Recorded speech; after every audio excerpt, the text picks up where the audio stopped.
देखिए दोस्तों, अगर आप भी एक सीएससी भेली हैं तो हम आपके लिए जो है बहुत ही बढ़िया एक अच्छा ऑफ़र लेकर आए हुए हैं। देखिए, जैसे कि आप सभी जानते हैं कि आप जो भी सीएससी से जो कमीशन अर्न करते हैं तो उस पे जो है टीडीएस भी कटता है। तो टीडीएस को आपको जो है वापस लेने के लिए आपको जो है आईटीआर फाइलिंग करना होता है। जैसे कि मान लीजिए आप खुद का जो है आईटीआर फाइल करके जो है टीडीएस वापस लेना चाहते हैं, या फिर आप किसी व्यक्ति का जो है आईटीआर फाइलिंग करते हैं अपने सीएससी पोर्टल के माध्यम से, तो आपको जो है बहुत अच्छा खासा ऑफ़र मिलेगा। ऑफ़र की रिगार्डिंग हम बात करें तो देखिए, अगर आप 1000 आईटीआर फाइल कर देते हैं तो आपको जो है बुलेट जैसे जो बाइक होता है आपको मिल जाएगा। अगर आप 500 आईटीआर करते हैं तो आपको जो है थाईलैंड का यहाँ पे ट्रिप मिल जाएगा। अगर आप यहाँ पे 250 भी आईटीआर फाइल कर देते हैं तो आपको जो है गोवा का यहाँ पे ट्रिप मिल जाएगा। इस तरह से कम जो है 2 आईटीआर फाइल करते हैं तो आपको जो है 50 रुपये का जो अमेजन गिफ्ट कार्ड होता है वो आपको देखने को मिल जाएगा। तो ऐसे जो है बहुत सारे ऑफर हैं जो आपको मिलेगा, और साथ ही साथ जो है आपको अच्छा खासा कमीशन भी मिलेगा। तो चलिए इसके बारे में हम डिटेल्स में बात करते हैं कि कहाँ से आपको फाइलिंग करना है, किस तरह से फाइलिंग करना है। डिटेल्स में हम वीडियो में बताएंगे किस तरह से क्या करना है। वीडियो में आगे बढ़ने से पहले प्लीज़ वीडियो को लाइक कर दीजिएगा, क्योंकि आपका एक लाइक मुझे बहुत ज़्यादा मोटिवेट करता है। देखिए, सबसे पहले हम समझने की कोशिश करते हैं कि आईटीआर भरने के फ़ायदे क्या होते हैं। तो यहाँ पे हम फ़ायदे की बात करें तो सबसे पहले आपका जो भी टीडीएस कटता है उसको आप यहाँ पे वापस ले सकते हैं। डबल टीडीएस का जो प्रॉब्लम होता है उससे आप यहाँ पे बच सकते हैं। और किसी भी देश के लिए आपको वीज़ा चाहिए तो आप जो है वीज़ा ही बहुत आसानी से प्राप्त कर सकते हैं। और आपका जो आईटीआर होता है एक इनकम का अच्छा प्रूफ होता है।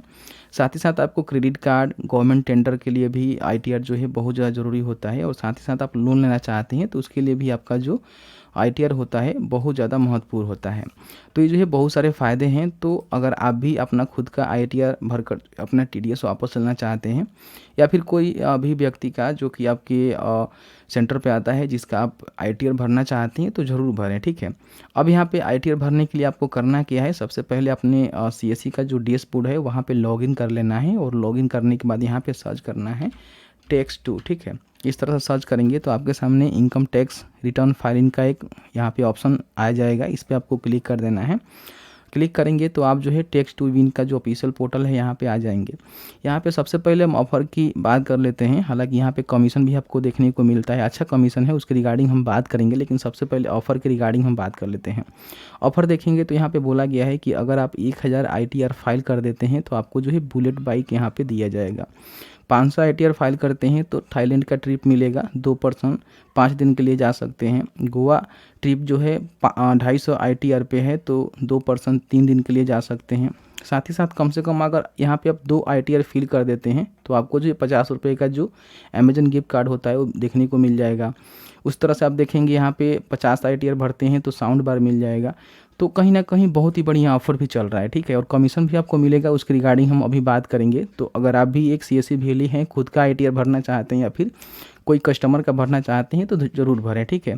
अब आईटीआर भरने के लिए यहाँ पे आपको एक ऑप्शन मिल रहा होगा, फाइल इनकम टैक्स रिटर्न, इसको सिलेक्ट करना है। लॉगिन विथ डिजिटल सेवा कनेक्ट का ऑप्शन पे आपको क्लिक करना है। अब जैसे ही क्लिक करेंगे तो आप जो है अपने सीएससी से यहाँ पे लॉगिन हो जाएंगे। हालांकि फ़र्स्ट टाइम आप आएंगे तो यहाँ पे ऑथराइज़ करने के लिए बोला जाएगा, तो वहाँ से आप ऑथराइज़ कर लीजिएगा। अब जैसे ही सीएससी से लॉगिन कर लेंगे तो जिनका भी आप आईटीआर फिल करना चाहते हैं उनका यहाँ पे जो बेसिक इन्फॉर्मेशन है यहाँ पे आपको देना होगा। अगर आप खुद का भर रहे हैं तो खुद का जानकारी देंगे, किसी कस्टमर का भर रहे हैं तो यहाँ पे कस्टमर का जानकारी देंगे। जैसे कि सबसे पहले उनका पैन कार्ड नंबर क्या है, आधार नंबर क्या है। आधार के साथ मोबाइल नंबर लिंक होना ज़रूरी है, क्योंकि ऑथेंटिकेशन करने के लिए ओटीपी जाता है। यहाँ पे डेट ऑफ बर्थ आपको देना है, फादर का नेम लिखना है, first name last name customer का लिखना है। यहाँ पे यूजर टाइप में जो है 2 ऑप्शन मिलता है, भेली और यूजर सिटीजन। मान लीजिए अगर अपना खुद का आईटीआर भरते हैं तो आप भेली ही सिलेक्ट करिएगा। अगर किसी यूजर का या फिर किसी ग्रामीण का जो भी आपके पास आए हैं आईटीआर भरवाने के लिए, उनका भर रहे हैं तो यहाँ पे यूजर सिटीजन ही आपको सिलेक्ट करना है। उसके बाद देखिए क्या होता है कि जो भी आईटीआर भरते हैं, पहले से भरते आ रहे होंगे, उनको पता ही होता है कि उनका जो एक पासवर्ड होता है इनकम टैक्स डिपार्टमेंट के पोर्टल पे, वो पासवर्ड उनके पास है तो यहाँ पे डालेंगे, नहीं है तो छोड़ देंगे। उसके बाद कस्टमर का mobile number, email ID, pin code और यहाँ पे एड्रेस लिखेंगे। उसके बाद नीचे आएंगे तो यहाँ पे वेली का जो डिटेल्स है, जैसे कि आपका नाम क्या है, मोबाइल नंबर क्या है, ईमेल आईडी क्या है। उसके बाद जिनका भी आप आईटीआर भरने के लिए फॉर्म फिल कर रहे हैं उनका जो बैंक अकाउंट डिटेल्स है आपको यहाँ पे देना होगा कि उनका आईएफएससी कोड क्या है, बैंक अकाउंट नंबर क्या है, अकाउंट का टाइप क्या है, सेविंग है, करेंट है, ज्वाइंट है, जो भी आप बता देंगे। और इसको आप मेन में रखना चाहते हैं तो यहाँ पे टिक करेंगे। और भी कोई बैंक अकाउंट आपको ऐड करना है तो यहाँ पे ऐड कर सकते हैं, डिलीट भी कर सकते हैं। भरने में जो है बैंक अकाउंट का जो है बहुत बड़ा रोल होता है, तो बैंक अकाउंट यहाँ पे सही से ऐड करेंगे। उसके बाद जो भी क्लाइंट है उनका जो मेन इनकम सोर्स है वो क्या है, यहाँ पे आपको बताना होगा कि सैलरी इनकम है तो यस करेंगे, तो बताना होगा कि कितना सैलरी अमाउंट है, और नहीं तो आप फॉर्म 16 दे सकते हैं जो कि सैलरी स्लिप होता है। अगर नहीं है तो नो करेंगे। अगर अदर कोई इनकम है तो यस करेंगे, तो बताना होगा कितना इनकम है, नहीं है तो नो करेंगे। बिजनेस इनकम है तो यहाँ पे यस करेंगे, तो बिजनेस का नेम या फिर शॉप का नेम आपको बताना होगा। आपका टर्नओवर जो है ईयरली कितना होता है, बिजनेस प्रॉफिट ईयरली कितना होता है, एग्रीकल्चर इनकम ईयरली कितना होता है, वो जानकारी आपको देना होगा। अगर बिजनेस इनकम नहीं है तो आप नो कर सकते हैं। उसके बाद यहाँ पे आपका जो है टर्नओवर पूछा जा रहा है कि 20 लाख से कम है या फिर 20 लाख से ज़्यादा है, या फिर आपको पता नहीं है तो नो कर सकते हैं। उसके बाद यहाँ पे क्या आपका सालाना जो आय है 2.5 लाख से ज़्यादा है तो आप यहाँ पे यस करेंगे, नहीं है तो नो करेंगे, और आपको पता भी नहीं है तो आप यहाँ पे नोट श्योर कर सकते हैं। उसके बाद कोई भी आप यहाँ पे रिमार्क देना चाहते हैं, जैसे कि मान लीजिए डेडिकेशन हो गया या फिर इंस्ट्रक्शन हो गया, कोई भी आप चीज़ देना चाहते हैं ITR फाइल करते समय आप उसको बताना चाहते हैं तो आप यहाँ पे बता सकते हैं। उसके बाद यहाँ पे जो है डॉक्यूमेंट्स आप अपलोड कर सकते हैं, जैसे कि मान लीजिए आपका पैन कार्ड हो गया, सैलरी स्लिप हो गया, बैंक अकाउंट डिटेल्स हो गया, या फिर और भी कोई जानकारी आप यहाँ पे मतलब कोई भी डॉक्यूमेंट्स के रूप में देना चाहते हैं तो आप यहाँ पे एडिट करके जो है डॉक्यूमेंट्स यहाँ पे इंक्लूड कर सकते हैं, अपलोड कर सकते हैं, ठीक है। उसके बाद फिलहाल जो है 3 असेसमेंट ईयर के लिए जो है आप ITR फिल कर सकते हैं, जैसे कि 2021-22, 22-23 और 23-24, जिसके लिए भी आप फिल करना चाहते हैं उसके सामने टिक करेंगे और यहाँ पे आपको डिक्लेरेशन देना होगा और उसके बाद जो है सबमिट के ऑप्शन पे क्लिक करना होगा।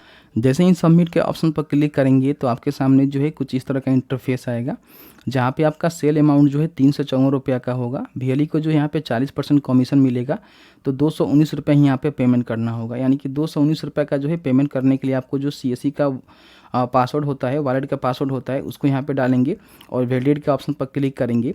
तो अब जो है आपको ई-फिलर ऑथेंटिकेशन करना होगा और उसके बाद जो है आपको जो TDS का जानकारी होता है उसको यहाँ पे आपको अपलोड करना होगा। यहाँ पे देखिए ई-फिलर ऑथेंटिकेशन के लिए सबसे पहले आधार मोड को चूज करके कंटिन्यू करेंगे, तो आधार के साथ जो भी मोबाइल नंबर लिंक होगा उस पर एक OTP जाएगा, उसको यहाँ पे वेरीफाई कर लेंगे। उसके बाद ई-फिलर ऑथेंटिकेट यहाँ पे कंप्लीट हो जाएगा, प्रोसीड के ऑप्शन पर क्लिक करेंगे। उसके बाद TDS का डिटेल्स आप यहाँ पे इंपोर्ट कर सकते हैं या फिर अपलोड कर सकते हैं। उसके बाद आपका जो है TDA भी यहाँ पे इंपोर्ट हो जाएगा। उसके बाद जो है थैंक यू का मैसेज आएगा, जहाँ पे आपको एक स्लिप दिया जाएगा जिसको आप यहाँ से प्रिंट आउट कर सकते हैं। उसके बाद अपना जो डैशबोर्ड है, VLE का जो टेक्स्ट डैशबोर्ड है, यहाँ पे क्लिक करके देख सकते हैं। अब यहाँ पे देखेंगे तो आपका जो है पूरा यहाँ पे इस तरह से डैशबोर्ड ओपन होगा, जहाँ पे आप जो भी जानकारी डाले हुए हैं सभी जानकारी आपको देखने को मिलेगा। साथ ही साथ यहाँ पे जो भी क्लाइंट की बैलेंस शीट है उसको भी डाउनलोड कर सकते हैं, ITR स्टेटस चेक कर सकते हैं, कितनी ITR फाइल की है उसकी जानकारी देख सकते हैं, क्लाइंट ITR ई-वेरीफाई हुआ है कि नहीं है हुआ है उसको भी आप यहाँ पे देख सकते हैं।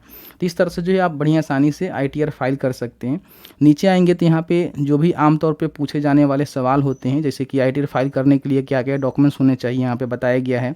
फॉर्म भरने के बाद क्या होगा, उसके बाद यहाँ पे कौन से ईयर के लिए ITR का क्या मतलब होता है, ITR भरने के लिए OTP देना अनिवार्य है कि नहीं है, ये सारे जानकारी आपको यहाँ पे देखने को मिलेगा। साथ ही साथ किसी प्रकार का कोई भी आपको अधिक जानकारी चाहिए तो यहाँ पे नंबर दिख रहे हैं, इस नंबर पे जो है कॉल करके बात कर सकते हैं और यहाँ पे सपोर्ट ले सकते हैं। तो इस तरह से जो है आपको ITR फाइल करना है और ITR जितना आप फाइल करेंगे उतना आपको कमीशन मिलेगा। जैसे कि मैं बताया कि 40% तक जो है कमीशन आपको देखने को मिलेगा और साथ ही साथ जो ऑफर चल रहे हैं उसका भी लाभ आपको समय समय पे देखने को मिलता रहेगा। जैसे कि आपने देखा कि मैंने आपको बता दिया कि किस तरह से जो टेक्स्ट टू विन है उसके माध्यम से आप जो है अपना ITR फाइल कर सकते हैं और अच्छे खासे जो है कमीशन के साथ साथ जो है ऑफर का भी आप लाभ ले सकते हैं। तो लिंक हमने डिस्क्रिप्शन बॉक्स में दिया हुआ है, जहां से क्लिक करके आप चाहें तो यहाँ पे जाकर जो है ITR फाइलिंग कर सकते हैं CSE से लॉगिन करके और अच्छे खासे कमीशन के साथ साथ भी ऑफर का लाभ उठा सकते हैं। वीडियो देखने के लिए बहुत बहुत धन्यवाद।